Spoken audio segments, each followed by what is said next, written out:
भइरहेको छ। जहिले हेर्दा पनि मैले सिमिस गरेको छैन।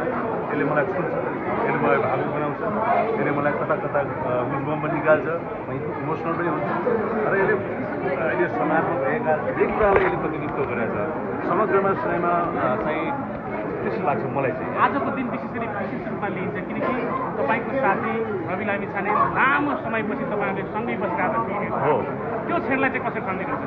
होइन मेरो साथी हो, हिजो भित्र हुँदा चाहिँ मलाई जति भावुक हुन्थेँ, आज म मेरो साथी चाहिँ हाम्रो चलचित्र भनेर चाहिँ सरमा म तपाईँ चलचित्र हेर्न आउँछु भन्दै गर्दा चाहिँ म अहिले हर्षित पनि भएँ। किनभने साथी भनेको साथको लागि हुन्छ, त्यसमा मलाई केही छैन, म भेरी ह्याप्पी।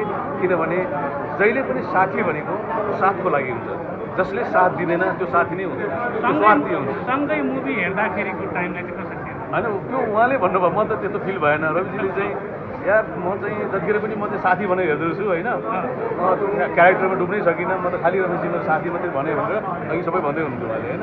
भनेपछि अब उहाँले इन्जोय गर्नुभएछ, तर मेरो क्यारेक्टरमा चाहिँ उहाँ डुब्नु भएन रहेछ, किनभने उहाँले मलाई मेरो क्यारेक्टरलाई चाहिँ साथीको नजरले हेर्नुभएछ, त्यही भन्नुभयो मलाई। तपाईँ विशेष गरी नक्कु कारागारमा हुँदाखेरि पनि भेट्न जानु भएको थियो। अहिले नक्कु कारागारबाट रिहाई भइसकेपछि फेरि नेपालको राजनीतिले एक किसिमको हाइट लगेको छ। तपाईँ पनि राजनीतिमा चासो राख्ने व्यक्ति हो, त्यो भएर पनि म तपाईँलाई यो प्रश्न सोध्दैछु।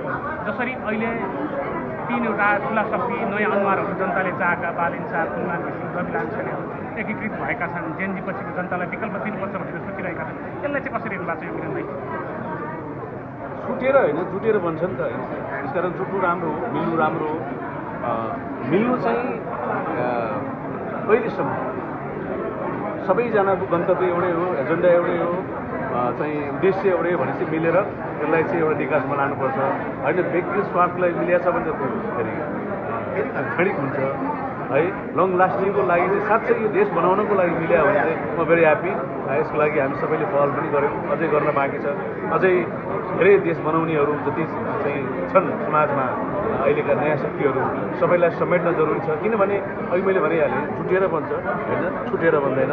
देश बनाउने सबैको उद्देश्य एउटै हो, सुशासनको हो, समृद्धिको हो, विकासको हो, भ्रष्टाचारविहीनको हो, 0% टलरेट करप्सन हो। त्यो हो भने चाहिँ मिल्नु राम्रो हो होइन। अब आफ्नै व्यक्तिगत स्वार्थ साध्य हो भने चाहिँ अब त्यो त थाहा होला पछि। तर मलाई लाग्छ कि अहिले अलिकति होप जागेको छ। 6 महिना अबको 6 महिनापछि एउटा देशलाई एउटा सिस्टममा ल्याएन भने चाहिँ फेरि देशमा अर्को दुर्घटना हुन्छ। त्यसले गर्दा सबै मिल्नुपर्छ, सबै जुट्नुपर्छ र हामी सबैले साथ दिनुपर्छ। जस्तो यहाँ तपाईँले रवि लामिछानेको न्यायको लागि जसरी